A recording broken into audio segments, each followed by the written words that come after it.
Hi, good morning, everyone. Good morning, and welcome to our September 12th Digital Equity Stakeholder Briefing. On behalf of the State of California and the Department of Technology, we thank you for being here. Great to see familiar faces again. We will begin the meeting shortly. Please use the chat box to share your name, job title, and affiliated organizations as more folks are coming in. And before we begin, a few housekeeping items. Next slide. This meeting is being recorded. We will be posting the recording of this meeting, slides, and transcript to the Broadband for All portal. Presenters, please cue Ricky to advance your slides. Please select side-by-side speaker mode for the best viewing experience when slides are shared and for best visibility of our ASL interpreters. Closed captioning is available. Please select Closed Caption on your toolbar and select Show Subtitle. Please note that there is time allocated at the end of each agenda items for a poll and discussion. Please use the Q&A box to type in your questions related to that portion of the agenda while the presenter is presenting. Please use the raise hand icon on Zoom or *9 if you're calling in by phone. Our team will request that you come off mute or video. Feel free to join us on your mic and your video at that time. Lastly, we will temporarily turn off the chat while the presenters are speaking so that no questions are lost in the chat. Chat will be available when prompted.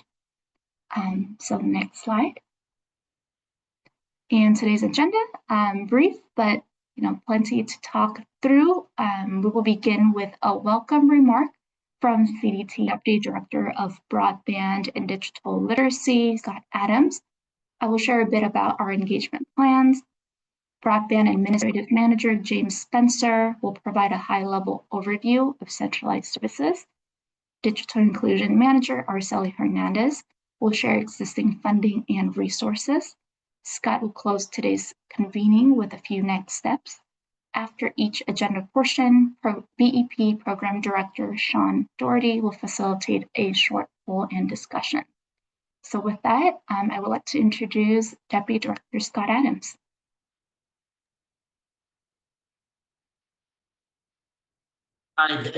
Thank you, Ann and team, for all your hard work in putting this together, and thank you, California Digital Equity ecosystem partners, for all of your partnership over the last couple of years and moving forward. We know that the last couple of months have been, disappointing in some cases with the federal policy changes, and that there's been a lot of sort of fluidity and ambiguity in this space.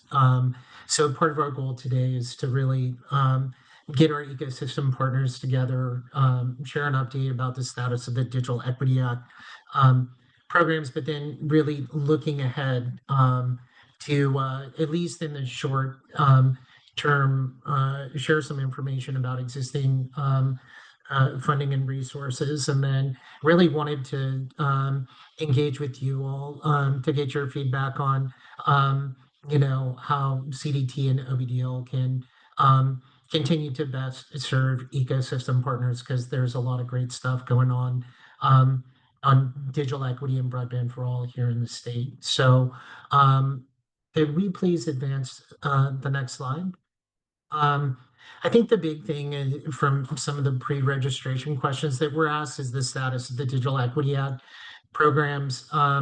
I think everyone knows that on May 9th, the federal administration terminated the Digital Equity Program. So nationwide, the State Digital Equity Capacity Grant Program, which terminated for all states, including California's $70 million capacity grant. Our CalDEP program is still suspended till further notice. Again, very empathetic to all of our ecosystem partners who coordinated with us and submitted some really strong competitive grant applications. Those are also terminated, and that's a big number there. 13 California serving entities or coalitions and 130 million. The update we can share you is that with the new guidance from the NTIA, the closeout deadline on those grants was September 5th. So wanted to let you know that CDT did submit our final closeout documents for the grant as asked, and that while we don't agree with the termination, we complied with the rules that were outlined in the new grant. So that's where we're at with the Digital Equity Act programs. Can we go to the next slide? Um, the one thing that we really wanted to share with folks here is, as disappointing as it is about the Digital Equity Act programs, that the state's Broadband for All program and initiative predated those and is actually quite strong. I know all of you have seen this, from the work of the Broadband Council to Governor Newsom's executive order to the Broadband Action Plan in 2020, and then the tremendous amount of resources that the state has invested in both the Middle Mile Broadband Initiative and CPUC last mile programs. There's still a lot going on and a huge commitment to broadband for all and digital equity. I would also point out that CPUC has a suite of last mile programs that are legacy programs that existed before SB 156. So we're going to highlight some of those for you all a little later. Next slide, please. I think we wanted to reinforce for folks that the goals that were outlined for Broadband for All and the action plan and that were outlined in the digital equity plan, those are now kind of interdependent and interwoven, still exist. And that, the first goal, that all Californians have high performance broadband available at schools, homes, libraries, and businesses, that all Californians have access to affordable broadband and necessary devices, and that all Californians can access training and support to enable digital inclusion. None of those goals or our focus or commitment to those have changed with the termination of the Digital Equity Act programs. In fact, we're as committed as we have been before. We're not really going to dive into it much, but on goal one, great progress is being made on the Middle Mile Broadband Initiative in terms of access and availability of infrastructure, and our partners over at the PUC are doing one heck of a job with their CAS infrastructure grants and on the federal funding account, and they're working their way through the BEAD guidelines. So I think really, our partners here, can hopefully continue to focus on goals 2 and 3 and continue to make a huge difference on the digital divide here in California. Can we go to the next slide, please? So the path forward, hopefully you all, have the theme has resonated with you, that we just wanted to reiterate that the state, the Department of Technology, the Office of Broadband and Digital Literacy, and the numerous partners are, it's committed to broadband for all and digital equity as we have been before. As we move further, I think we can all and should acknowledge how robust our ecosystem is and how strong our collective network of partners are. It was strong before the pandemic and the BEAD and digital equity planning begun. It's now grown to over 12,000 entities.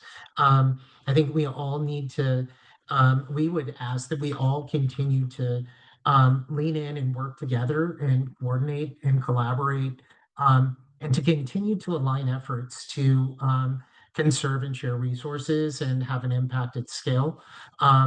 Really, what we're seeking to do and encourage other folks to do is to really focus on leveraging the existing investments and efforts that are out there. And then continue to leverage existing and develop new partnerships. There's new folks that can come together to the table, like the private sector and philanthropy, And that's what we're going to do. And that's what we hope y'all will continue to do. Um, and hopefully in partnership with us. That's really it for me now. I think we can take the slides down. I'm happy to answer any questions that folks might have on what I've shared with you before we move on to the rest of the agenda. Thanks, Scott. So yeah, if anybody has any questions about what Scott just presented on, feel free to add them to the question and answer box. If you would like to raise your hand, we can unmute you as well, and you can ask Scott your question directly. Looks like the chat has been reopened, so lots of opportunities to engage in this conversation, and just acknowledging we're just getting started for the morning. Kind of. All right. So Jake Levy asks in the chat, what current funding opportunities are there that can provide connectivity and devices to vulnerable Californians? Scott, I don't know if you want to address that now, or I know kind of funding opportunities is something we cover a little bit later on. Yeah, I think, Jake, it's a great question. What I would say is that my colleague Araceli Hernandez is going to go over the current funding opportunities later on. And particularly, we're excited about some work that's being done on devices that I think we're hoping to talk a little bit more about during the California Broadband Council meeting that's going to be on October 25th.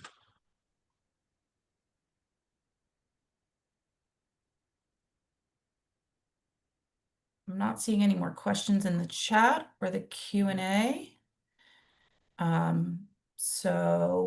I think we can maybe move on to our next section. And for that, I'm going to turn it over to OBDL's Engagement and Operations Manager, Ann Wynn. Hi, good morning again, everyone. Thanks for the introduction, Sean. Yeah, let me just take it away. Next slide, please.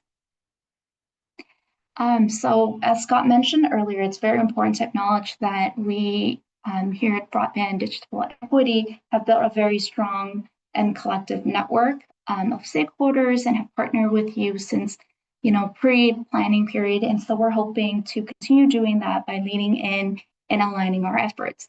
One of the ways we hope to do that is through community of practice. The purpose of this is to have regular meetings for digital equity stakeholders to share information, best practices, and resources to foster coordination, collaboration, and alignment related to broadband adoption, devices, digital literacy, and skills and training, and digital navigation. So with that all, briefly conclude my presentation and turn the mic over to Sean to facilitate a very short poll and discussion so that you can let us know your interest in which community of practice may be most relevant to your organization. Great, thanks, Anne. Yes, so in just a moment, yep, the slides are going to come down and a poll is going to pop up on the top of your screen. We're really curious about what, kind of community of practice topic would you really find most relevant? We give a bunch of options such as adoption, devices, digital literacy and training. We have artificial intelligence or AI, knowing that's a very popular topic now. Cybersecurity, always an issue of importance to us, essential services. And so we're just going to leave this up there for a little bit to get kind of a reasonable quorum of answers. We'll keep that going until it kind of starts to slow down. Great engagement. Thank you, everybody.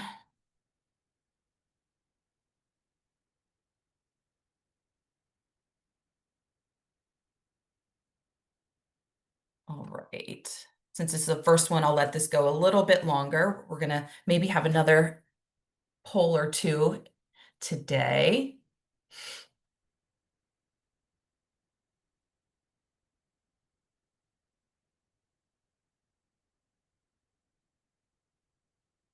I love the real-time reactions. Okay, maybe give it another 5 seconds more or so.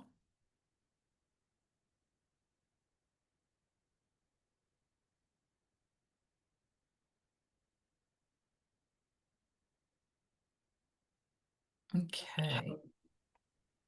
All right. I think we've got a fairly good percentage there. So Luke, are you able to end our poll and kind of maybe share the results?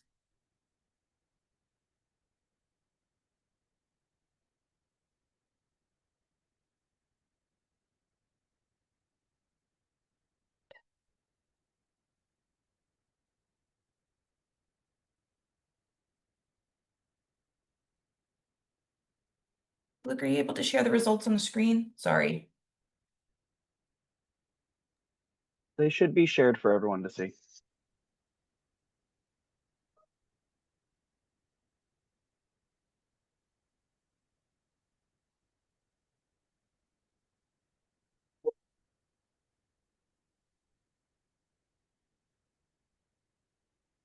Okay, great. Sorry about that. All right, so looking like digital literacy and skills training was really having the most interest at 76%. Then we've got some artificial intelligence. Yes, absolutely. That is a big topic of conversation.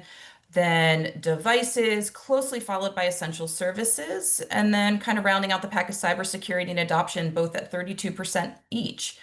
Great. Thank you so much for participating in this. We're going to take all of this information back as we, continue to think critically about engaging with the stakeholders in the, in the coming weeks and months. All right. And then also going to open it back up for questions and answers with regards to the community practice. I see Scott's has come on camera. And so again, the chat has been opened. You can put questions in the Q&A box. You can raise your hand as well. Great. And I will acknowledge that Ron Suarez did put a comment in there asking specifically about Bay Area in-person meetings. So I don't know if there's other individuals from that area who want to respond to that if they know of any events specifically.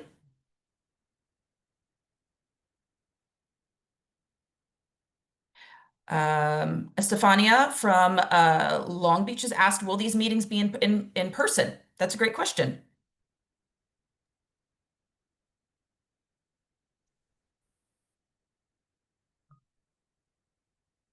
I don't know, did Scott freeze maybe by chance? I think those are all ideas that we're taking into consideration if there's an interest in in-person meetings.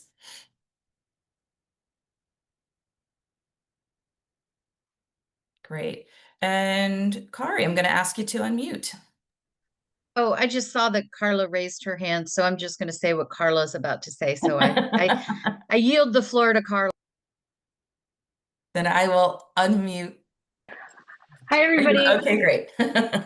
My name is Carla Sumala, and I'm with the San Francisco Tech Council, and I was actually just in the process of putting it in the chat. We're hosting the second annual Bay Area Digital Inclusion Summit on October 30th. And I say Bay Area, but if you're anywhere near, please feel free to join us. I will put the information and registration in the chat. And we're looking at a lot of the issues that we were just talking about in that poll. And so I'll put the link, take a look. If you have questions, don't hesitate to contact me. Looking forward to seeing many of you. Thanks, Carla. Yeah, and Sean and Ann and folks, I'm sorry my internet keeps breaking up. But I don't know, did we ask? It looked like, there were some significant responses to the different groupings that we put up there, but some people said other. I'm wondering, did we have a chance to ask folks who might have said other? We don't assume we know all the answers, and really we get enormous value from hearing from you. So if there are folks who put other and you're willing to share, we'd love to hear from you what some of those ideas might be, either, by raising your hand and kind of talking it through or putting it in the chat.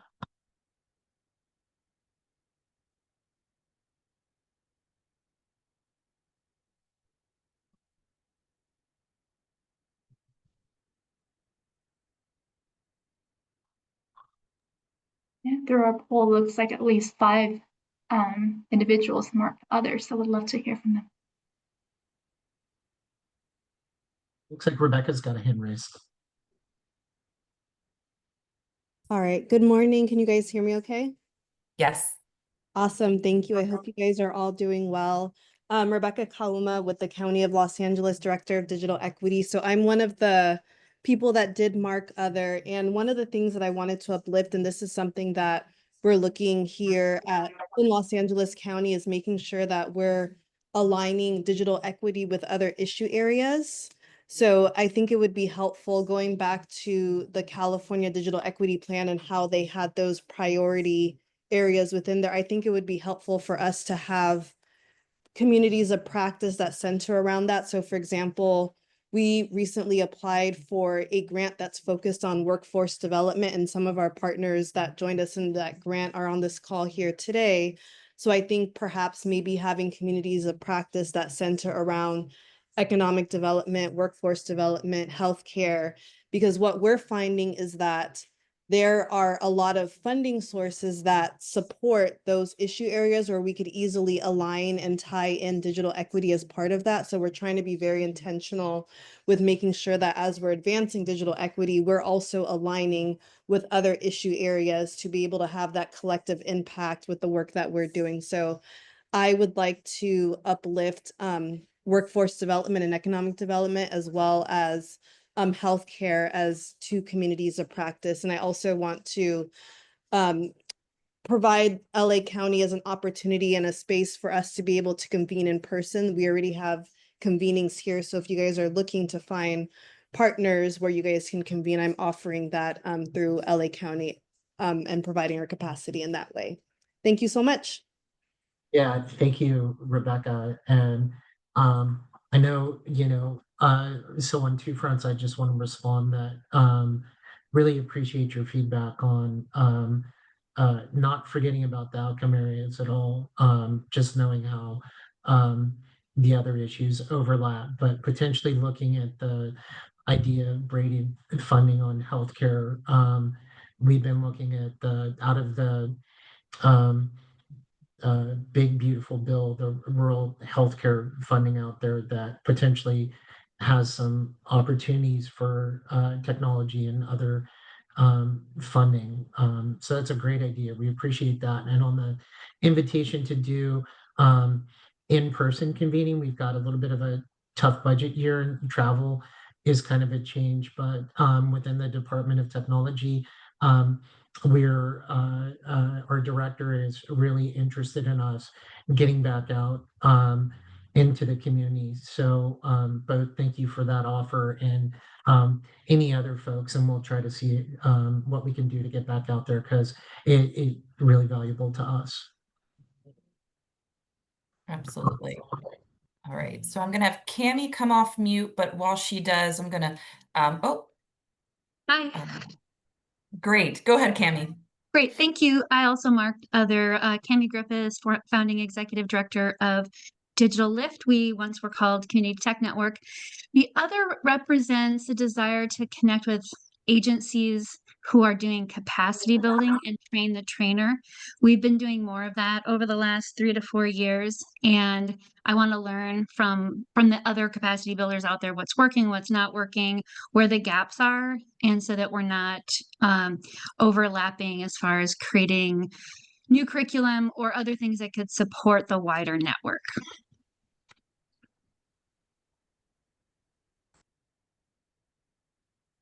Thanks, Cami. I think that's a really great suggestion, and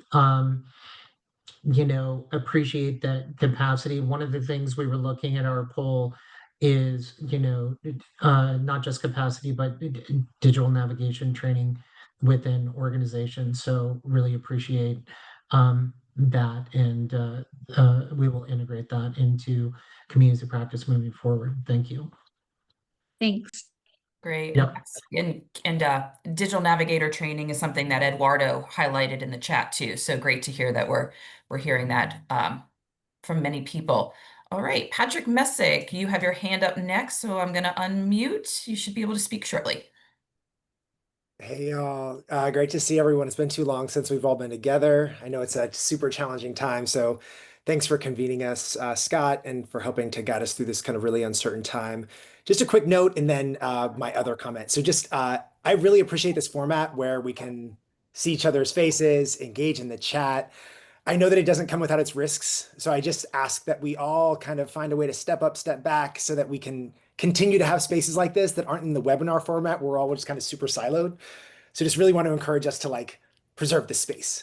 And the other comment for me was just, I didn't see broadband affordability. I think oftentimes it's kind of clustered under adoption, but I think adoption kind of connotes that the main issue is that folks don't know that the internet's important. And we know that overwhelmingly what keeps people offline is not that they don't value the internet, need the internet, want the internet, but the cost is prohibitive, right? We saw that in the state digital equity survey. We regularly see that the average broadband cost for a household is around $90 a month. And I think there are some potentially really exciting opportunities coming down the pike. The CPUC Lifeline broadband pilot, amongst others. So yeah, really excited about diving deeper on the specific issue of broadband affordability as the number one barrier to getting folks connected online. And just want to thank you again for putting together this convening, Scott, and the rest of the CDT team. Oh, and Patrick, thank you very much. And I wanted to first on the format. Uh, you know, during the planning process, it was a lot of webinar format. It was a lot of presentation heavy. I think, what we heard during the post digital equity plan submission and moving forward, we're 100% committed to keeping this format where we talk less, we listen more, and that we highlight others. So I think looking at community practices, the team have been looking at really highlighting and uplifting others and featuring them as the main spokespeople there. So appreciate that. And per your comment on affordability, yeah, we're not losing affordability. I think it was sometimes, adoption and affordability get conflated, because cost can be such a barrier to adoption. But really appreciate you for us to be sensitive to that. By conflating them together, we sometimes lose that, 61% of the people in California said that affordability is the main barrier to getting connected. So thank you very much. Great. I'm actually going to have Arlene speak next. I noticed that a little bit ago she had come on camera and had her hand raised. So go ahead, Arlene. Thank you, and hello, everyone. I believe the area of collaboration is not only among ourselves, but collaboration among the major private funding agencies in this state. They need to understand, the leaders of our major foundations as well as our local community foundations need to understand the gravity of the cuts in public funding and the issues that low-income and marginalized communities and families face. And so the efforts, I believe, could be led by the Department of Technology, since you have the data, all of the issues that we've participated in over the years. And now is the time to bring these key funding agency leaders, the heads of foundations and community foundations, to understand what the depth and breadth of our work has been, the success of our work, and how we have to continue to move forward. So my suggestion is that collaboration occur within communities and counties, but that leadership come from the top to bring Digital Equity Summit, not so much only for us, but for them.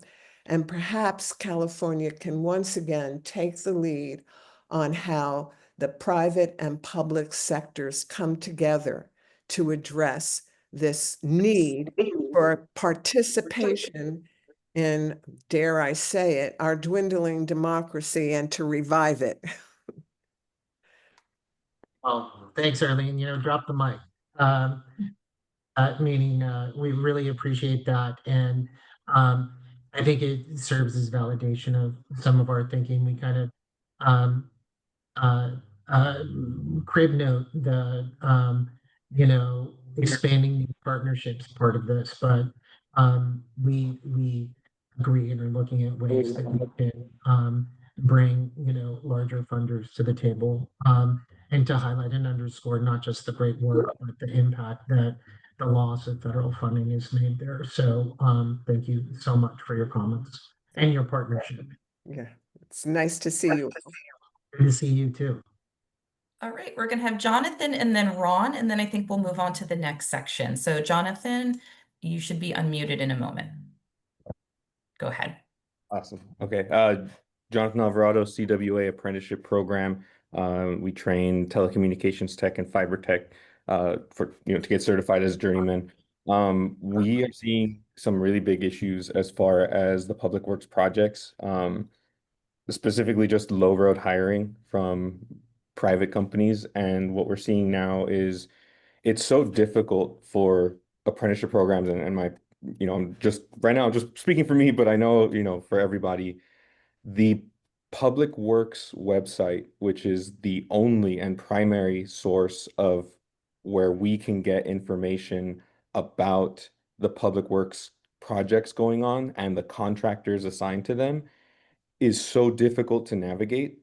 You've got to filter one word at a time, download 900,000 project information database, and then filter from that. And I've painstakingly gone through it, and filtered it to the companies in certain areas and targeted them.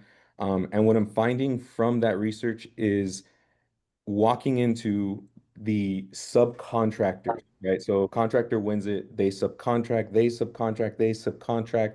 7 layers down is the most that I've seen, but it's usually around 3 to 5. By the time it gets to the fifth subcontractor, they don't even know it's a public works project. They're paying their guys whatever they want. They're getting contractors from out of the state to come in. And I show up talking about compliance, talking about them breaking the laws of doing these public works projects. I've been run out, things thrown at me. It gets really bad, really ugly, really fast. But I drop off this information and I'm collecting data on the companies that are not following. I take it up with whoever subcontracted them into the first one. I take it up to the awardees and try to get information. It's very difficult to get any information at all. There's no teeth to me asking for it other than, hey, I can report you to the CPUC, and from the apprenticeship standpoint, there has to be apprentices, for 1/5 of a journeyman's hours. And so I can report to the DAS saying, these folks aren't doing, following the rules, but it's getting so difficult. And my team is pretty small, we're a team of 7, but trying to run compliance checks for all of the public works projects in California. And this is only for communications and fiber optics projects, right? And low voltage in general. The Hey, other Jonathan, Sure. what I would love to do is, and I'm sorry to cut you off, and is this space is mostly on the non-deployment issues, but the workforce development concerns that you're highlighting and the other things are really important to us. I'll put my email in the chat, and if possible, would love to kind of have a follow-up meeting with you and see if we can, you know, uh, address this issue with the right folks. Would that be okay with you? That's fine. And so I'll move just from one side to the other and just leave you guys with this.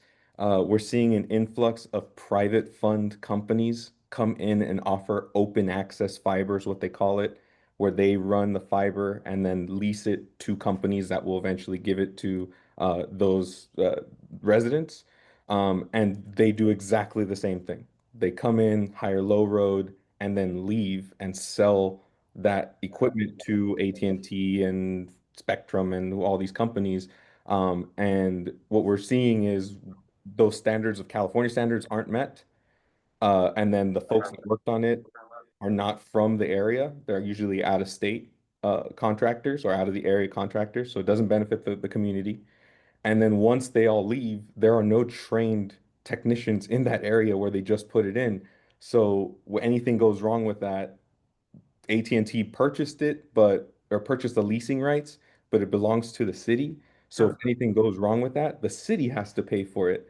And they don't have any contract with any of these folks. So when they reach out to CWA, and we have to go in and see this, and we don't want to touch it because it wasn't deployed properly in the first place.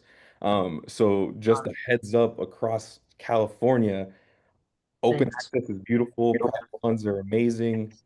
Make sure you're reading the fine lines, make sure there's a maintenance part, make sure there's a resident benefit part. There's got to be education for elected officials, city councils, town hall meetings about like when you get this info, please reach out to the folks who kind of do the regulation of compliance checks, regulation of all these things going in. So those. Thanks a lot, Jonathan. I put my email in the chat for you. Would love to have a follow-up conversation with you about that. Okay. Got it. Thank you, Scott. Thank you Great. so much. All right, Ron, you've patiently waited. And now you can unmute. Great, there you go. I started clicking unmute before you said I could unmute. You're good. And I'm a quadriplegic after a serious spinal cord injury, so I'm a little slow with my finger. First, it's really exciting to be a part of this. We recently just opened an office here in Alameda to be in the San Francisco Bay area. And I love the fact that you get so much participation from people in these meetings. Too often, I hear from people, supposedly well-meaning, that they just want to talk to people and they don't want to listen. I originally, well, just a tiny bit of background. Cut me off if I go too long. A tiny bit of background. We just moved out here to open an office in the Bay Area. I was born in New York City in Spanish Harlem, but then went to the University of Michigan in '76, where I got a PhD in psychology and I did a postdoc in cognitive neuroscience. So I started learning artificial intelligence in 1976 and was like in and out of that. Was counseled as I was growing up. My father only made it as far as the 8th grade, was counseled that minorities need to get an education to get ahead, but no one ever warned me to not get too much education. So after I did a 4-year postdoctoral fellowship in cognitive neuroscience in the middle of a divorce, I started, looking for jobs as a programmer in Michigan, and no one would hire me because I was overqualified. So I went into business in the late 80s, never having thought that I would do something in business. I was the co-founder of a worker-owned cooperative. And what I'm really interested in doing for workforce development and helping people to collaborate is helping people to start their own businesses.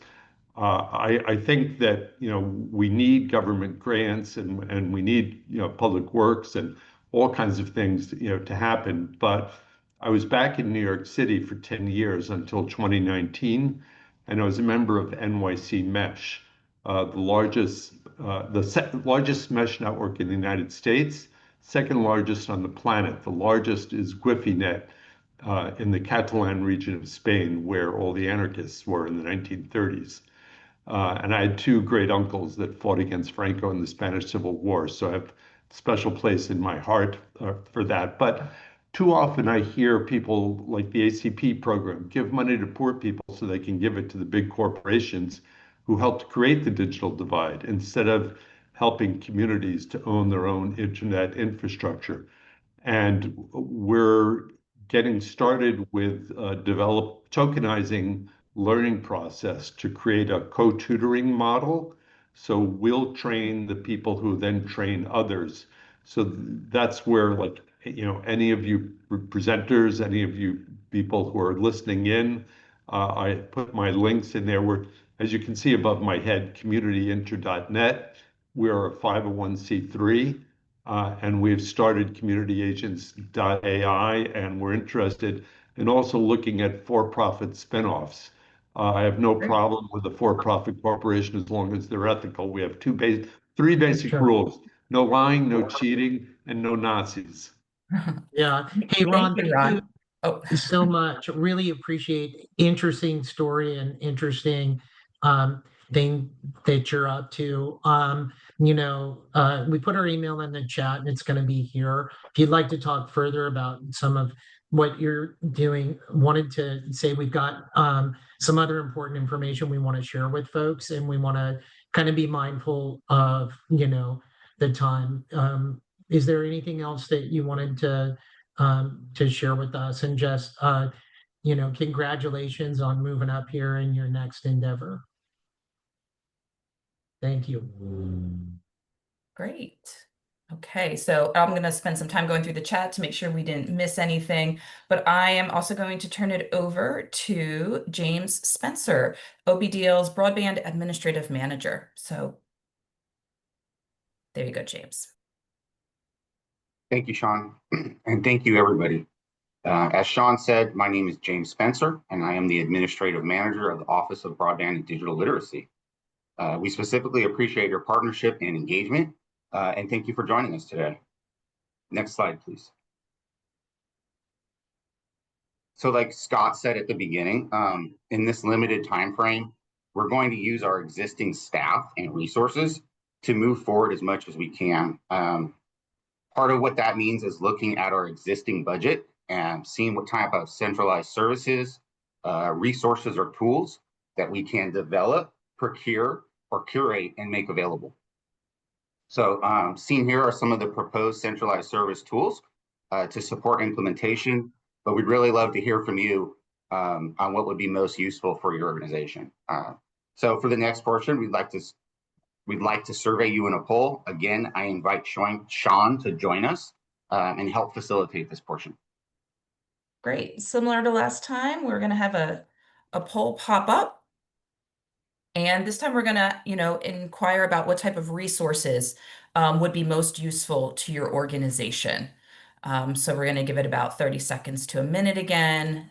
You can select all that apply, so you don't need to just obviously pick one. Some resources related to digital literacy skills or a training platform, digital navigation training, resources for educational and workforce development, the statewide digital equity survey, the online public survey that was implemented during the planning process, a digital equity resource finder, kind of 2.0, a revamped version of what is currently on the portal, translated materials, right? We have the option of selecting all of the above or other, and if you select other, we might be calling on you again to speak a little bit more about what those resources might be.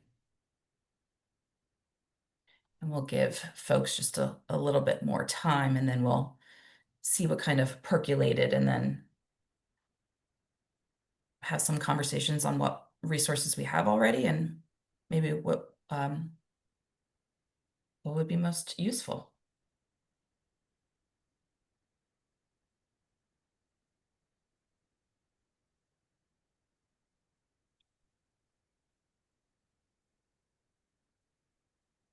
Okay, we seem to have slowed down pretty significantly. So maybe a few more seconds, some last minute ones coming in.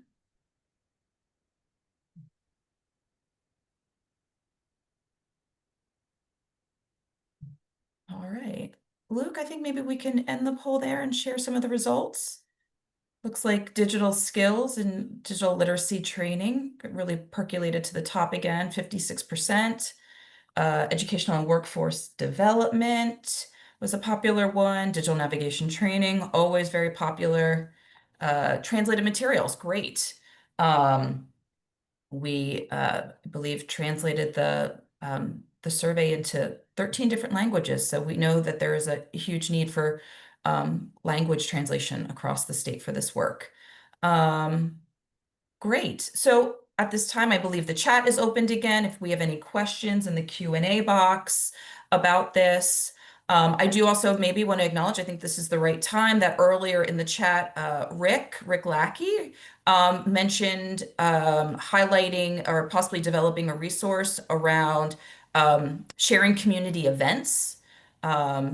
So wanted to note that that was something else.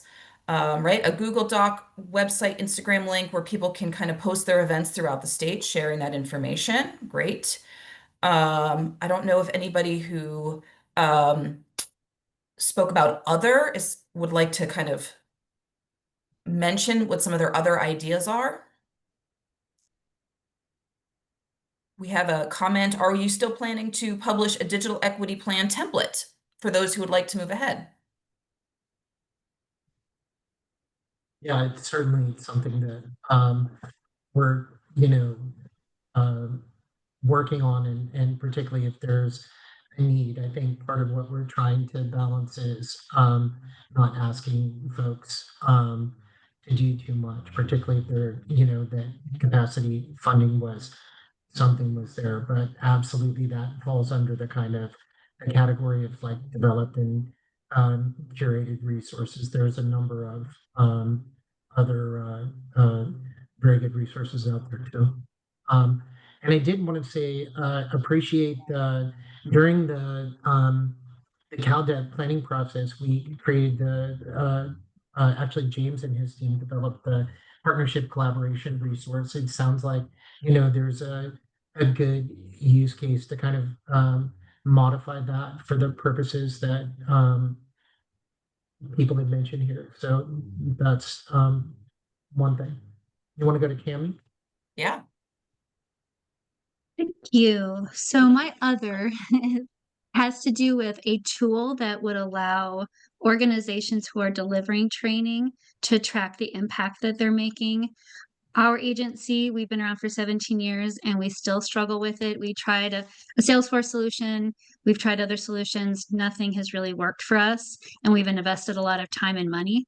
So having something that we all use collectively where we can have our own accounts, enter in our classes, the number of people who took the class, pre and post surveys. I've done a lot of thinking around this, but to have something that's easy to use and free for us would allow you all to show our data somewhat in real time. So if that's of interest, I would love to chat with someone and share some of my ideas.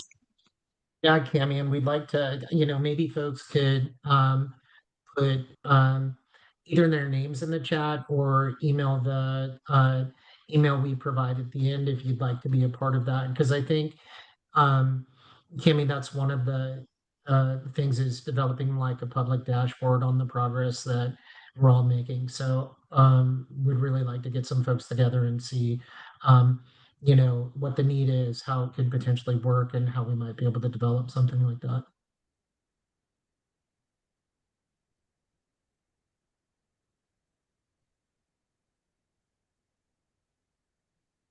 Great. Any other discussions on others that the other topics that might have been raised? Oh, go ahead, Patrick. Let's unmute you. Yeah, just raising it. I was an other again, although the list was great. I'm wondering if Arlene, I believe it was Arlene. Apologies if I messed up your name. You talked about like needing to remind foundations and potential funders about the importance of this work ongoing. I think a similar effort needs to be undertaken with the legislator. I am concerned that the farther we get from the pandemic, and especially as the legislator kind of turns over, like, do legislators know in their district where the digital divide exists, right? There's like the American Community Survey data, which shows where families don't have internet. I know that some nonprofits and advocacy groups like put together kind of one pagers that explain where the digital divide exists within their district. But I think if we're going to continue to get sustained support from the California legislator, which I think we're going to need to rely on more than ever over the next 3 years, especially, it's really important that we continue to keep the digital divide centered kind of in their focus. I know that in the digital inclusion space, it does seem like AI is kind of taking over, and for good reason. And I worry that if we lose foundational access as an important thread amongst our legislator, it's going to be really hard to get kind of some of the policy progress to have success. And then the second idea, I'm totally ripping this off from SF Tech Council. So sorry, but it's such a good idea. when we look at when I was helping people enroll in the ACP, one of the biggest challenges was walking through the process in kind of like a sandbox, helping a low stakes way of going through an enrollment process where you didn't have to, like, under the risk of perjury, enter data, and they got nervous and they weren't ready yet, but I just wanted to show them the full process. For things like the CPUC's home broadband pilot, I think sometimes the PUC and CDT, they have so much to learn from each other. And I think CDT's done a much more robust job of kind of community engagement.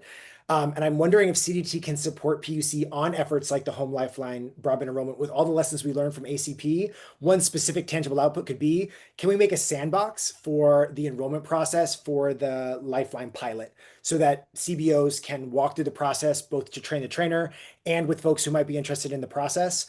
Things like that, where you've learned so much from your work engaging community, and but the PUC that implements all these programs might not have that same expertise. So just looking for opportunities for kind of synergies and cross collaboration there. Thanks, Patrick. We're equally excited about the CPUC standalone Lifeline pilot, and know that there's some stuff that needs to occur before that gets online. But yeah, we've looking forward to partnering with PUC as a broadband council member and other folks to really um, see how that can be of expanded use to folks on affordability. And also all the other pieces, just don't want to get ahead of ourselves on that. Great. All right, Lindsay.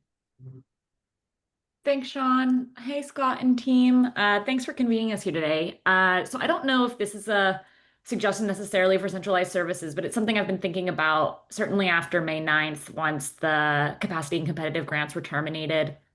I know there's a lot of folks in this space that are trying to be really creative about identifying additional funding opportunities for digital equity projects. And even beyond what CDT is doing, obviously there's a lot of potential opportunities at the CPUC and other agencies like GoBiz or what have you. I'm curious if in the future there's a way to bring a lot of that stuff together for folks to easily access opportunities, even if it's just like a really small carve out of a larger proposal that an agency is looking to RFP out to, folks or what have you, so that's, like I said, I'm not sure if that's exactly right for centralized services, but something that I've been thinking about and would love the state's support with as folks try to identify more funding streams for projects locally. Yeah, I think that that's a wonderful idea, and would love to have a follow-up conversation with you on that. So I think you know how to get a hold of us. We'd love to hear more. Great. Okay. All right. So I think we're going to move to one of our final sections, and I'm going to have Araceli Hernandez come on. Great. Our digital inclusion manager. Thank you, Scott, or thanks, Sean, for the introduction. Good morning, everyone. It's a pleasure to see familiar faces here today. Next slide, please. As Scott mentioned earlier, while the Digital Equity Act funds were terminated, there are still some funding opportunities to leverage that provide significant funds by the California Public Utilities Commission. We want to specifically highlight 3 grants that are available through the California Advanced Services Fund in response to some of the questions that we've received. The first is a broadband adoption account. It provides grants to increase broadband access and digital inclusion, such as digital literacy training programs to communities with limited broadband adoption.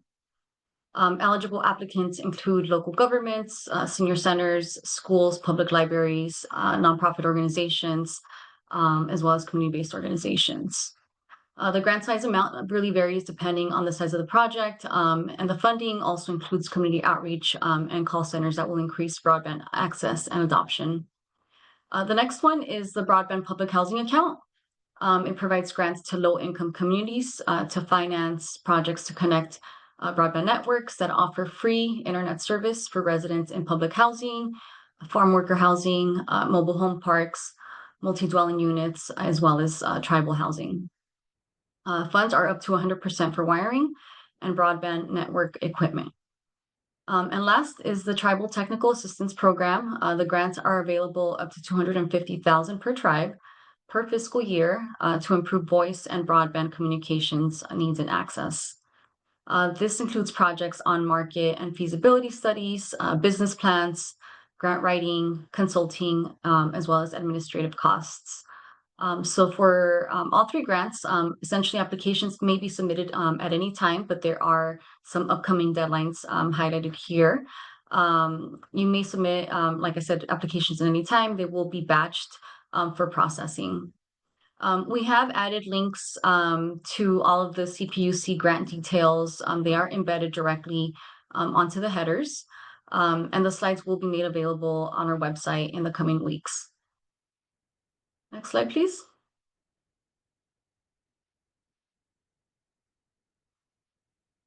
Next, good news here. We wanted to make sure that we highlight the Lifeline Home Broadband Pilot Program, as it was recently approved by the PUC. As we all know, the ACP really greatly benefited Californians, and so we're looking forward to the Home Broadband Pilot Program, as it will make a significant contribution over the next 3 years. Eligibility requirements here include participation in state assistance programs such as Medi-Cal, SSI, or WIC as some examples. And there's also some income-based requirements. They're really dependent on the household size, and they're aligned with the current Lifeline eligibility requirements. The subsidy amounts here include $20 per month for standalone fixed broadband, or $30 per month for a bundled service with broadband and voice. And then there's a $39 one-time reimbursement for new connections per household. So as more details continue to be worked out, and as we learn more, we're happy to share out and report out during these briefings, and just really excited to see how things continue to evolve with the Lifeline Home Broadband Pilot Program. But in the meantime, if you would like to read the full ruling, please use the QR code here on the right-hand corner to access the full document. Next slide, please. So here, in line with the Broadband for All portal, or excuse me, in line for the Broadband for All action plan, we developed a portal which serves as a central repository where tools were developed or procured. This is essentially a source of information to support the ecosystem. And so we wanted to make sure that everyone was aware of these additional resources that are available. The first that I wanted to highlight is the Affordable Service Program. It does provide low-income home internet services, some device offers, and they are searchable by zip code, so it's very easy to navigate. The next one is the Funding Opportunities Finder. It does include grants that are available for broadband deployment, for adoption, as well as digital literacy planning and implementation. And the last one is the Digital Equity Resource Finder. It is a database of digital equity resources to support practitioners across the state with devices, with technical assistance, some digital literacy training, or public computers that are available across the board. So these are searchable by county and also by the type of service that's available. So essentially, we are doing what we can with the existing resources that are available. We wanted to provide this information to the larger ecosystem, and we wanted to continue to build out the Broadband for All portal. And as we do that, of course, we would like to get your input on what other tools or information that would be of use, for folks. And so I'll definitely turn it over to Sean for the next portion here, where we're going to survey you all in another poll. Actually, we're going to folks just add to the chat if there are any other resources. I know we kind of started this conversation in the last section, but if there's any tools that would be useful to be added to the portal, please feel free to add them to the chat. And just wanted to highlight that links to those resources that Araceli just mentioned have been added in the chat as well. So if you're interested in that grant funding finder, that link is right in there, or into the Digital Equity Resource Finder, that link is in there as well. Sean, If there's any ideas, feel free to add. Go for it, Scott. A couple things I wanted to jump in here is as Patrick, kind of noted prior to this section, there's a great deal of excitement, I think, within the digital equity ecosystem that the Public Utilities, Commission voted to approve a 3-year standalone broadband pilot. That was just on August 28th. And as excited as we are, we wanted to share the cliff notes of what was kind of in the ruling and decision. We want to let you know it's going to take some time for them to stand that up. So I want to make sure you're clear about it. But given that you're the subject matter experts, if you haven't read the ruling, we want to direct that and just know we're as excited as you are to work with PUC on that when it's the appropriate time. And then kind of like Araceli and Sean said, we were going to do a poll here, but we're realizing we're running a little late. We would love to maybe spend a little time, as Sean mentioned, hearing from you in the chat or just hearing from some folks, is that, the broadband action plan really directed CDT to develop this broadband for all portal, not to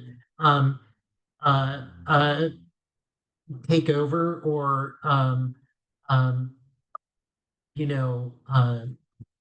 replace or supplant other information there, but to create a place where folks, if needed, could find a one-stop shop and be referred out to other information. So when we're talking about tools or resources or information, we'd really like to know we have a committed staff that wants to serve the ecosystem. So any additional ideas, we'd love to hear from you on what you'd like to see.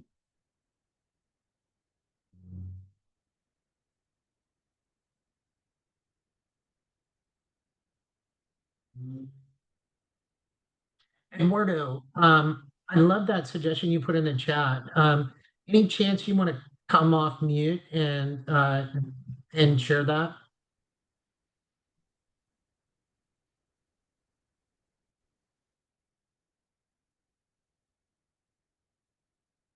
Sean, you want to read Eduardo's?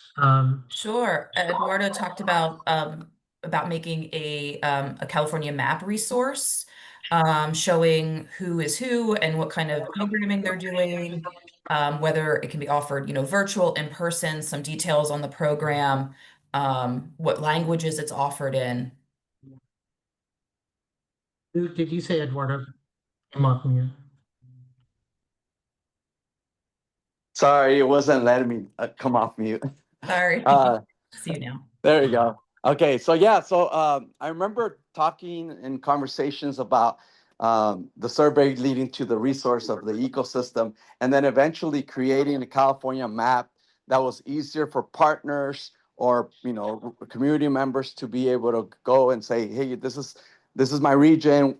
I click here in a county or whatever, it gives me all the who's providing what in whatever category, whether it's adoption, digital literacy, technical assistance, devices, etc. And then in what language. And if it is digital literacy, are they doing virtual or in person? And so that was a conversation. I know it's a big ask of the team, but I think several of us are willing to be able to help with that. Thanks so much, Eduardo. And as we all kind of found, the team did put together the Digital Equity Resource Finder with the information that we were able to gather during the planning process through the Digital Equity Ecosystem Mapping tool.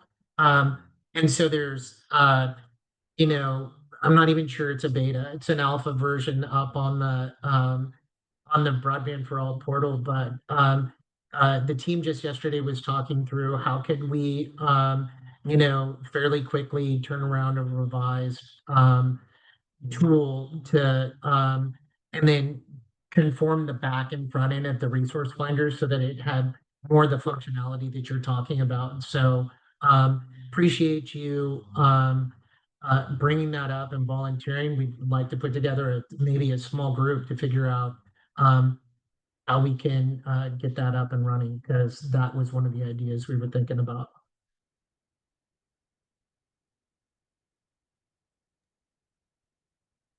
Nice, Corey. Great. Any other comments, any other questions, any other suggestions?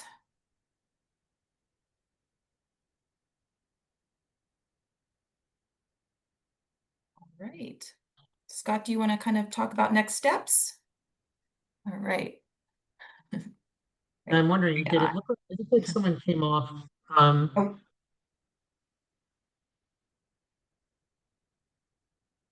Someone come off mute looking to speak?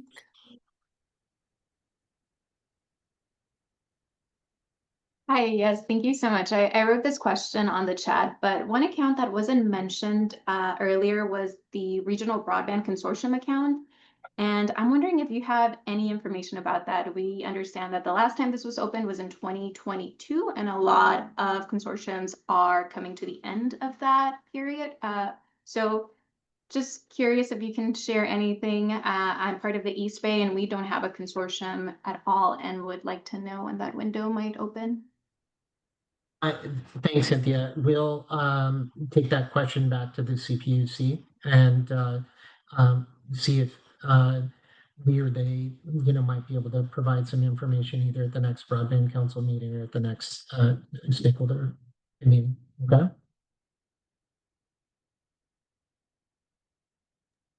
Great. All right. Ricky, maybe we want to bring the slides back up. Great, thanks. Okay, well, we just want to say thank you so much for folks. We've been hearing from folks about the value and benefits of getting together, and I hesitate to speak for my team, but I know that for me, it's been inspiring to be back with you all here. I think absences, has been felt. So just number one, we want to thank you all and reiterate the points we made that while the Digital Equity Act programs may have been terminated, our mission, our partnership, our ecosystem, and our goals have not changed. We just need to come back stronger and I think more committed and more aligned than ever. Think that you're all amazing folks for your commitment to closing the digital divide. You've given us some absolutely amazing ideas that we want to follow up with and take action on. And just in terms of next steps, wanted to share with you that the next California Broadband Council meeting will be on October 24th. It's going to be a good meeting. We're going to do a year in review. Some folks have asked about the infrastructure, so it'll talk about the both the MMBI progress, the action plan progress, and PUC will talk about a lot of the progress they've made on their programs. And we may have a member showcase to highlight some areas where state members of the Broadband Council can partner and work together on some of these new developments. And then we're looking to come back in the late fall, sort of late October, early November, to provide an update on what we can take action on based on the input that you guys have provided here today. And so I think this is it. Is that true? Do we have another slide?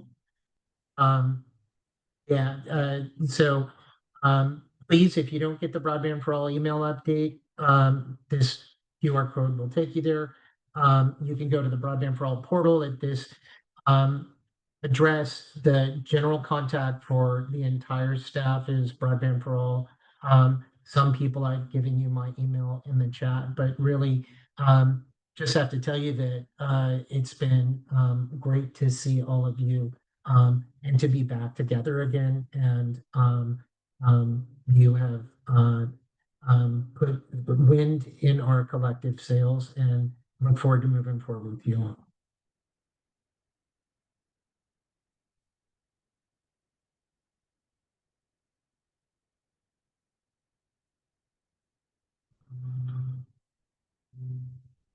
Okay, Anne, is that it?